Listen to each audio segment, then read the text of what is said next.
Bismillahirrahmanirrahim. Assalamualaikum warahmatullahi wabarakatuh.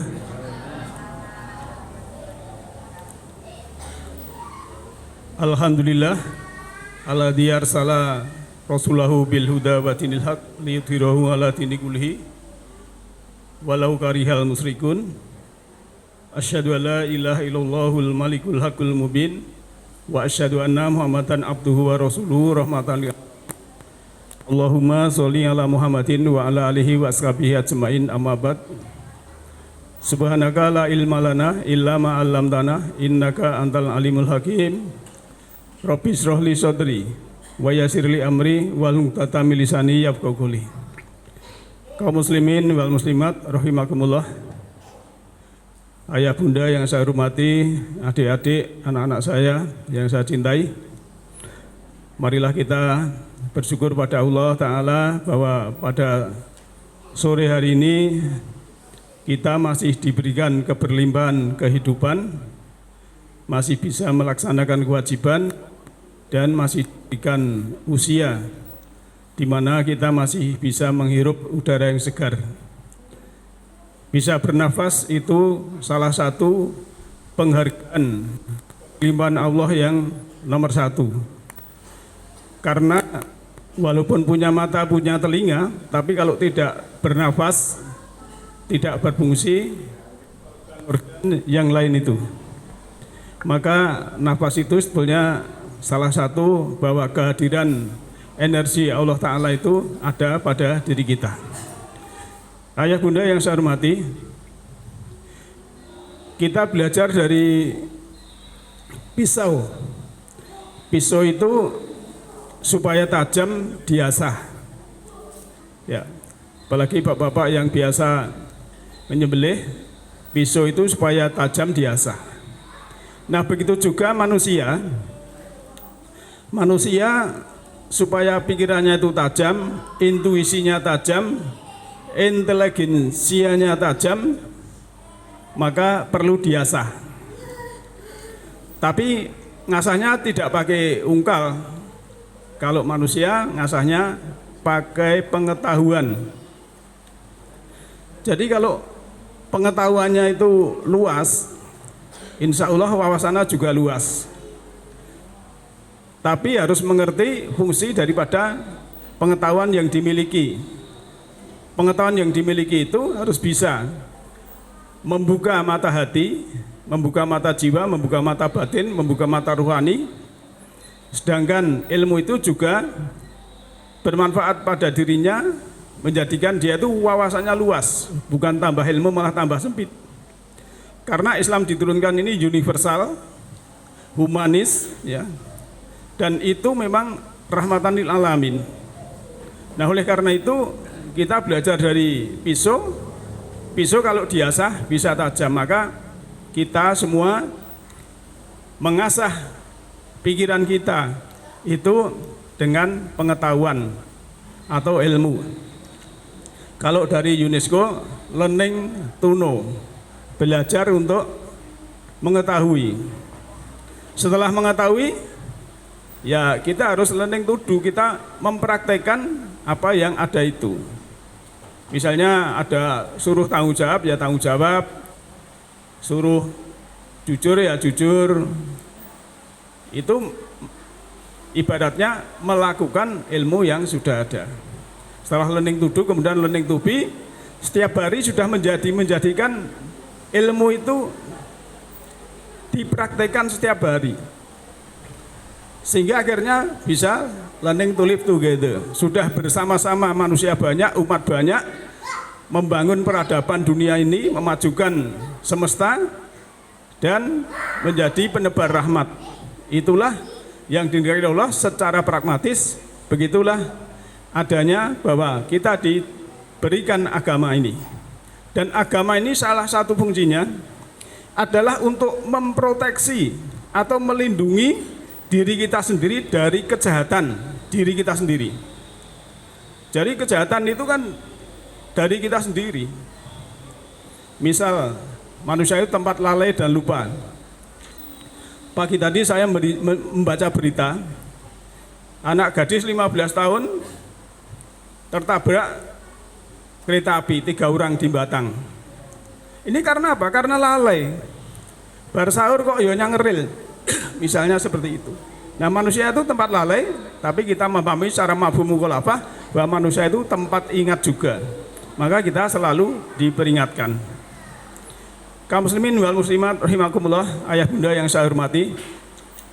Itu adalah prolog kajian untuk sore hari ini, dan marilah kita membuka hati untuk melihat ayat-ayat Allah.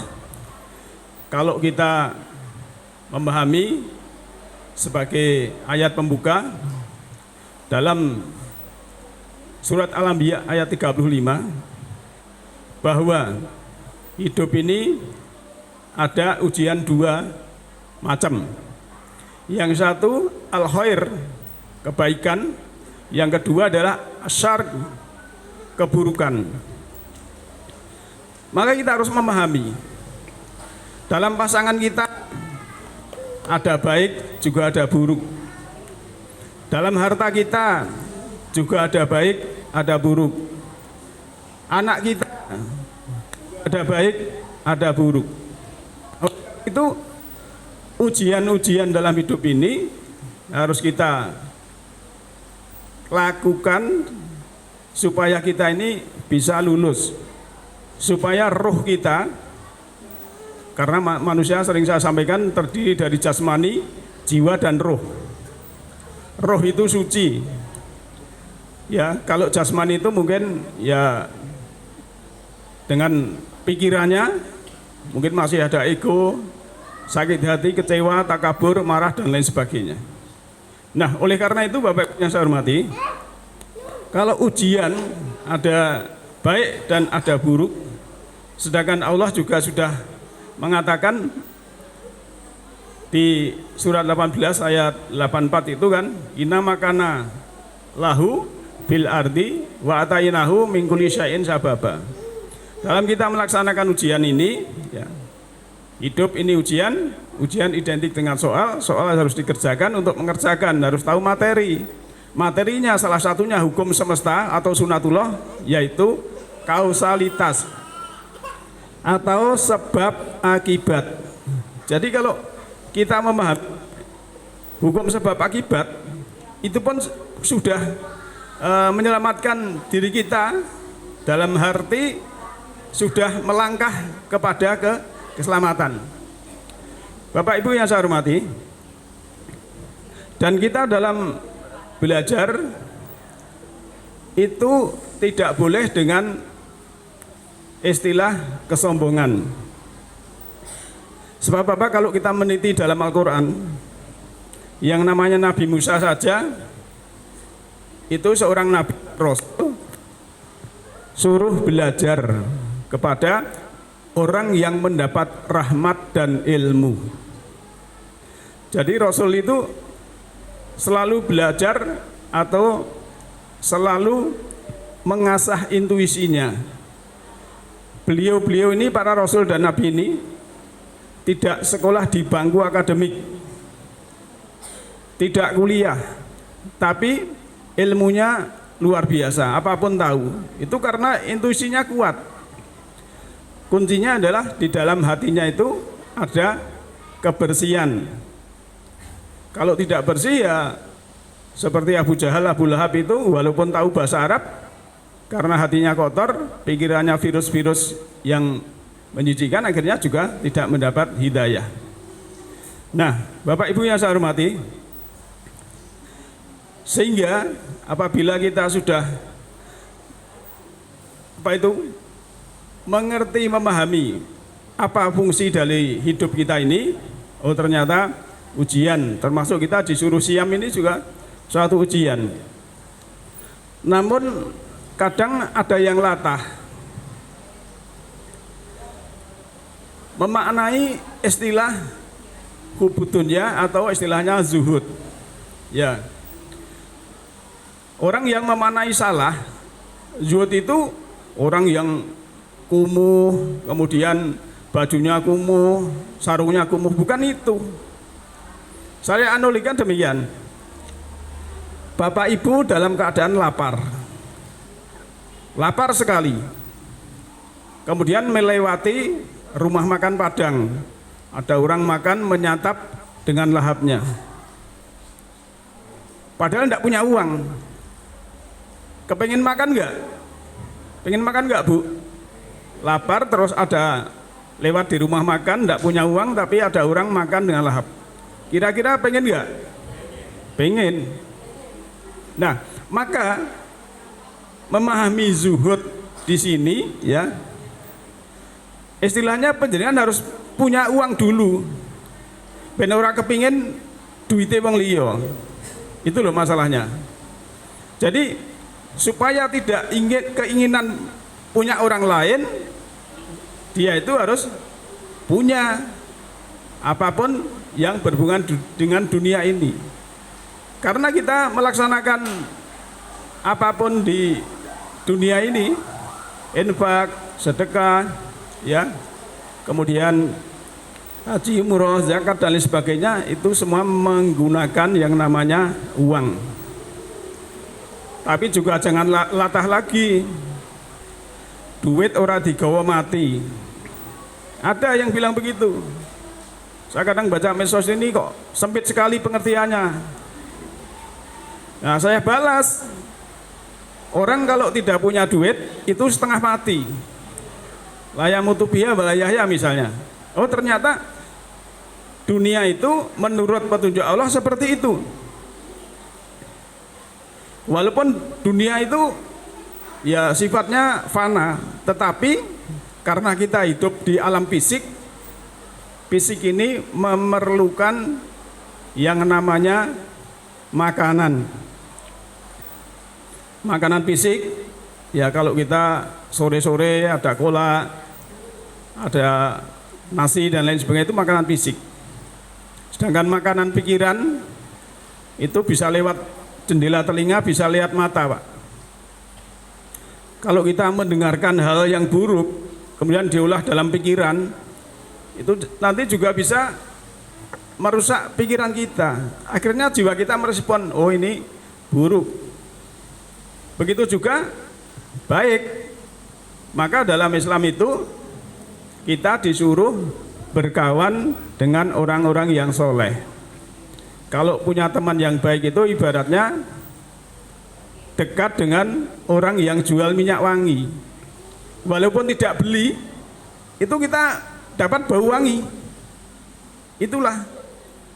Tapi kalau berteman dengan orang yang tidak baik, itu ibaratnya kita mendekati pandai besi. Maaf, ini bukan merendahkan pandai besi, ini cuma sebagai analogi, siloka, perumpamaan. Karena kadang dalam sejarah Rasulullah itu menyampaikan sesuatu juga perumpamaan, amsal, siloka, permisalan, dan juga ayat Al-Quran itu banyak sekali yang berwujud permisalan. Tapi sayang kebanyakan juga dipahami secara real. Akhirnya menurut surat Al-Baqarah ayat 26, dia akan menjadi fasik, tersesat. Karena harusnya dipahami secara amsal, dipahami secara real. Nah, Bapak Ibu yang saya hormati, sekarang kita sudah mengetahui, oh ternyata hidup ini salah satunya yaitu tentang ujian. Ujian ada baik dan ada buruk, supaya kita nanti bisa lulus. Karena bagi yang tidak lulus, ya setelah meninggal ya masih terlunta-lunta. Karena hidup ini ya sudah diberi kesempurnaan jasmani, Pak. Tubuh kita ini kan sempurna semua. Pikiran juga sempurna. Jiwa sempurna, roh juga sempurna. Cuma disuruh beribadah, mengabdi. Wa ma khalaqtul jinna wal insa illa liya'budun. Mengabdi itu luas. Ya. Bukan hanya istilahnya sholat, haji saja, tapi dalam beribadah ini termasuk kita membantu sesama. Maka tolak ukurnya iman oleh Rasulullah dijelaskan, mangkana yu'minu billahi wal yaumil akhir fal yakul khairon aw liyasmut. Siapa yang percaya pada Allah dan hari akhir hendaklah berkata yang baik atau diam. Kadang kan kita berkata baik juga sulit, suaknya ngerasani, ya. Kemudian membuli, perundungan. Ini saat-saat sekarang kan seperti itu, dan itu menyenangkan bagi pikiran. Sebenarnya di dalam jiwanya itu berontak, wah ini buruk, ya. Kenapa Bapak Ibu sekalian? Kadang kita itu dipertemukan dengan orang yang perangainya buruk. Itu ada pelajaran supaya kamu jangan seperti itu. Kan kita ini pengennya ya kalau pindah dagang pengennya ya yang jujur, langganannya itu, ya. Tapi nanti suatu saat diketemukan dengan orang yang ngapusi, bahkan mencuri. Ini pelajarannya supaya kita tidak seperti itu.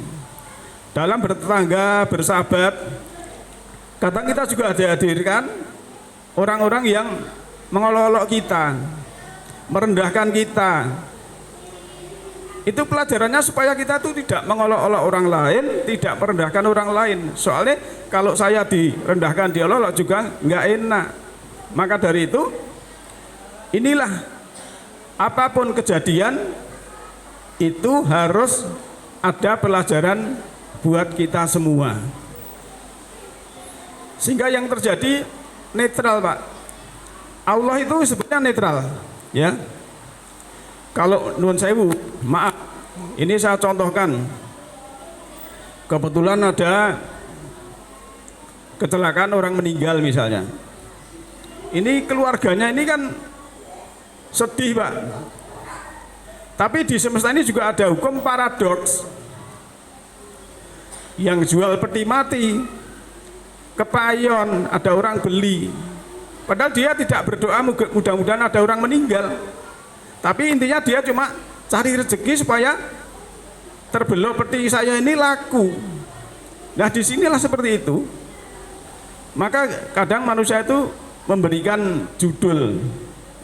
Dan semuanya itu baik supaya apa? Ada musibah yang tidak disenangi tadi, supaya kita tidak ada kemelekatan. Sehingga kalau sudah mendapatkan yang baik, rezeki yang banyak, rumah, mobil dan lain sebagainya, supaya itu kita bersyukur. Seperti Nabi Sulaiman, bersyukurnya cuma melihat semut, ya, tersenyum melihat melihat semut ini, sehingga bilang sama tentaranya, hati-hati, semut kamu masuk ke lubang nanti. Kalau ini yang berkata malah tokohnya semut, tahu seperti itu misalnya. Nah kita juga seperti itu, jangan sampai ada kemelekatan, tapi jangan sampai memahami zuhud secara keliru. Duit ra penting, ora go mati. Sopo sing duit ra penting? Bener memang tidak dibawa mati, tapi tidak punya duit, setengah mati. Nah ini maksudnya apa? Supaya itu cerdas, itu menjadi muslim itu yang aktif, yang berhubungan dengan dunia dan akhirat. Kan ada ayatnya jelas. Surat Qasas ayat 77 itu yang penjenengan mungkin hafal semua. A'udzubillahi minasyaitonirrajim. Wabtagi fima ataqallahu darul akhirah wala tansa nasibaka minad dunya wa ahsin kama ahsanallahu ilaika. Dan carilah apa-apa yang ada yang telah diberikan Allah kepadamu itu untuk akhirat, untuk ruhani, untuk yang akan datang, untuk hari kemudian. Tapi kamu jangan meninggalkan saat ini, di sekarang, nasibmu dari dunia ini. Ini artinya kan ada keseimbangan. Maka keseimbangan ini harus kita ciptakan dalam diri kita. Kalau kita dalam kekurangan ya kita sabar, dalam kelebihan bersyukur. Bersyukur itu bukan hanya alhamdulillah, tapi hati kita membuka mata hati, membuka mata kolbu, supaya kita ini bisa menjadi dermawan. Maka dalam kitab Syam itu kan akhir ayatnya Allah takun, agar supaya kamu itu menjadi orang yang bertakwa. Takwa salah satunya, cirinya orang yang bertakwa itu yunfikuna fis-sarai wa dara. Artinya kamu Syam itu harus infak dalam keadaan sempit maupun lapang. Artinya yang tadinya pelit menjadi dermawan. Itulah orang puasa yang benar menjadi takwa. Wal kadhiwinal ghaidha, dan menahan marah. Tadi saya depan sudah mengatakan, kadang kita diejek orang, direndahkan orang. Kalau menurut pikiran, Pak, itu kita marah, ingin membalas. Tapi kalau kita dengan jiwa, dengan roh yang ada di dalam, oh itu tidak baik kalau membalas. Boleh jadi itu balasanmu dulu kamu pernah merendahkan orang lain atau kamu pernah mengejek orang lain. Nah itu balasanmu. Maka di sini ya, kalau kita antara dunia dan akhirat kita sudah istilahnya seimbang ya, tidak melupakan dunia.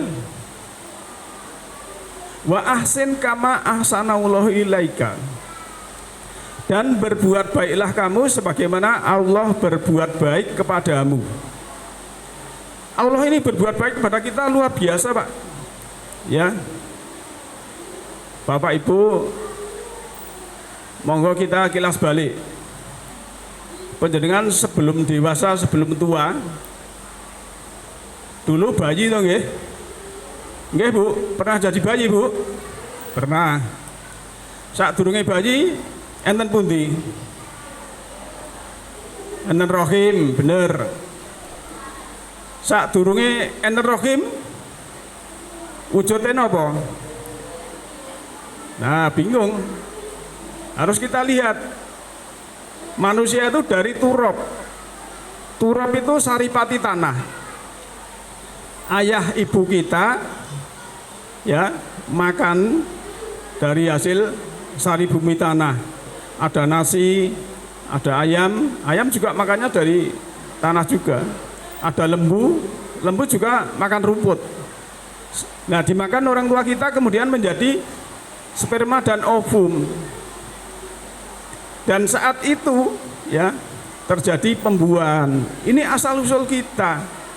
Maka kita sebenarnya ya dari asal usul itu, oh ternyata kita semua seperti itu. Maka Allah memberikan apresiasi bagi orang yang sudah mengenali dirinya sendiri, bisa mengenal diri sejati bahwa dirinya itu aslinya yang tadinya adalah janin diberi roh oleh Allah Ta'ala. Ini harus kita sadari bahwa kita ini sebenarnya makhluk rohani. Secara kesadaran roh, secara kuantum kita ini sama semua, ya, karena asalnya dari roh. Maka kesadaran jasmani, kesadaran akal, kesadaran roh itu ada tingkatan-tingkatan. Kalau ada ayat inna fi khalqis samawati wal ardi wa ikhtilafil laili wan nahari la ayatil lil ulil albab. Sesungguhnya penciptaan ya langit dan bumi dan pergantian siang dan malam itu adalah ayat atau tanda bagi ulul albab, orang yang menggunakan akalnya. Ini kalau kesadarannya cuma kesadaran jasmani, ya kita melihat yang berjalan itu dari timur. Tapi kalau kita pakai kesadaran akal, ternyata yang berputar itu adalah bumi kita. Bumi kita rotasi 24 jam kurang lebihnya, padahal bumi kita ini 600 triliun ton, kecepatan rotasi 1665 km per jam. Masih berevolusi mengitari matahari 1 tahun kecepatannya 103.000 km per jam. Ini ternyata kesadaran jasmani dan kesadaran akal aja berbeda, kebalik. Nah, masuk kepada kesadaran roh. Roh mengetahui berarti planet bumi ini ada yang menggerakkan rotasi dan revolusi.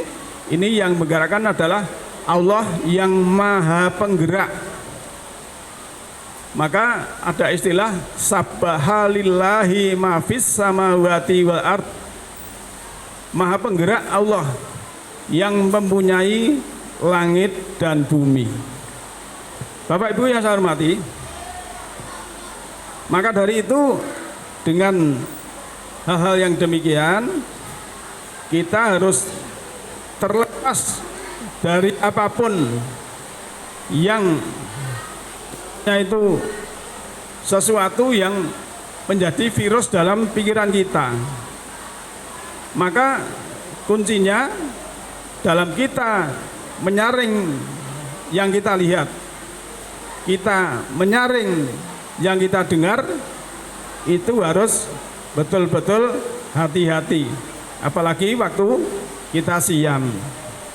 Maka juga ada peringatan dari Rasulullah itu kan, betapa banyak orang yang berpuasa hanya mendapatkan lapar dan dahaga. Ini peringatan keras sebetulnya. Nah, kita harus mengerti ya, hakikat dari siam.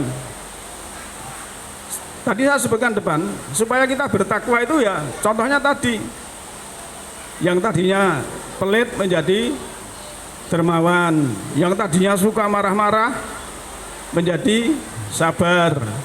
Kemudian yang tadinya dendam, wa'afina aninas, memaafkan manusia.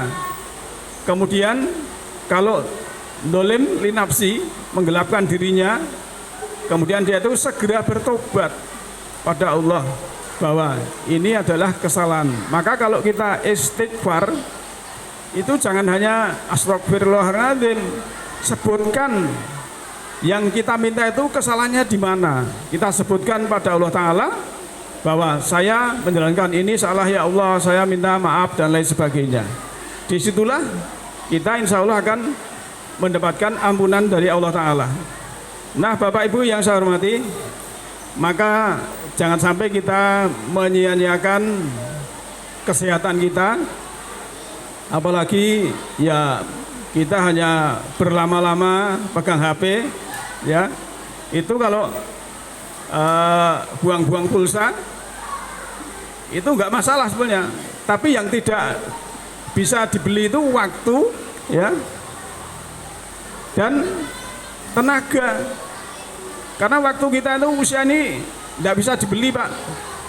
Kalau penjenengan bisa beli usia, bisa beli waktu, punya uang 1 miliar, beli 10 tahun muda lagi dari dulu 10 tahun, tidak bisa. Inilah waktu dan usia tidak bisa dibeli. Maka sebetulnya Bapak Ibu sekalian, kalau kita sudah mendapatkan petunjuk Allah, nanti ada istilah wal fajri. Fajar itu dari transisi gelap menuju terang, karena kita sudah memahami petunjuk dari Allah Ta'ala. Dan dalam hidup ini sudut pandang kita itu harus sudut pandang ilahiyah. Seperti tadi saya gambarkan beberapa hal yang berhubungan dengan dunia, dengan akhirat. Itu sudut pandang kita harus menurut Allah. Kalau kita disuruh wa ahsin kama ahsanallahu ilaika, berbuat baiklah sebagaimana Allah berbuat baik kepada kita. Ya, kita dalam berbuat baik itu tidak pilih kasih. Siapapun harus kita baiki. Itu artinya kita melaksanakan wa ahsin kama ahsanallahu ilaika. Maka sebetulnya istilah mengaji itu harus diperdalam pengertiannya ya, bukan hanya kita membaca tapi juga kita memahami dan juga kita bisa melaksanakan apa yang ada di dalam petunjuk itu. Dan yang terakhir, untuk mengingatkan kita semua Bapak Ibu sekalian, bahwa ini sering saya sampaikan tapi juga banyak yang belum mengerti. Misalnya Hakikat kita hidup ini sebetulnya sendirian. Dalam surat Al-An'am ayat 92 sampai 94 itu dibaca, kamu itu datang ke sini sendirian, nanti akan ke sana juga sendirian. Ini artinya apa? Kita harus mempersiapkan diri. Mau berbuat baik ya berbuat baik itu saja. Maka orang yang berbuat baik tanpa minta balasan itu nanti semesta merespon, kebaikan itu akan berlimpah. Tapi manakala kita berbuat baik tapi masih mengharap ini dan itu semuanya, maka respon dari semesta ini kurang begitu memberikan balasan yang baik. Oleh karena itu Bapak Ibu sekalian, maka kita juga harus mengerti sunatullah. Hukum alam itu sunatullah, tidak berubah dari dulu sampai sekarang. Kalau kita menabur kebaikan, kebaikan itu akan kembali kepada diri kita masing-masing. Sebagaimana dalam surat Al-Isra ayat 7 dan surat Al-Isra ayat 15. Dan dengan pemahaman yang benar, insya Allah jika ada hal-hal negatif yang terjadi dalam hidup ini, kita tidak perlu menyalahkan siapa-siapa. Jadi kita mengintrospeksi diri sendiri. Karena kita ini sering tergoda ya menyalahkan segala sesuatu itu di luar diri kita. Kita nyalahkan ini, itu dan lain sebagainya dengan menyalahkan orang lain, menyalahkan lingkungan, menyalahkan iklim, ya, kadang menyalahkan pemerintah, bahkan tidak jarang kita menyalahkan Tuhan. Nah, itulah yang perlu upgrade pola pikirnya. Karena sebenarnya kita telah menempatkan diri kita sebagai korban. Kalau kita berpikirnya apa-apa yang di luar, kita harus meniti ke dalam diri. Mari kita katakan pada diri kita, saya bertanggung jawab 100% atas segala sesuatu yang saya alami, yang saya jalani, yang saya hadapi, dan yang saya rasakan, dan kita memiliki dalam hidup ini. Jadi sayalah yang menjadi penyebabnya, bukan orang lain. Maka inilah kesadaran bahwa ada istilah yang namanya siapa yang mengerti dirinya akan mengenal Tuhannya. Sebagai ayat terakhir ya, dalam surat An-Nisa ayat 79, A'udzubillahi minasyaitonirrajim. Ma asabaka min hasanatin faminallah. Apapun yang menimpa kamu dari kebaikan adalah dari Allah. Wa ma asabaka min sayyi'atin famin nafsik.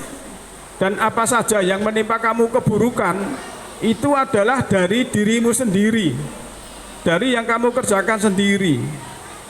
Maka fungsi agama di depan tadi saya gambarkan untuk memproteksi diri sendiri dari kejahatan diri sendiri, untuk melindungi diri sendiri ini supaya tidak berbuat jahat.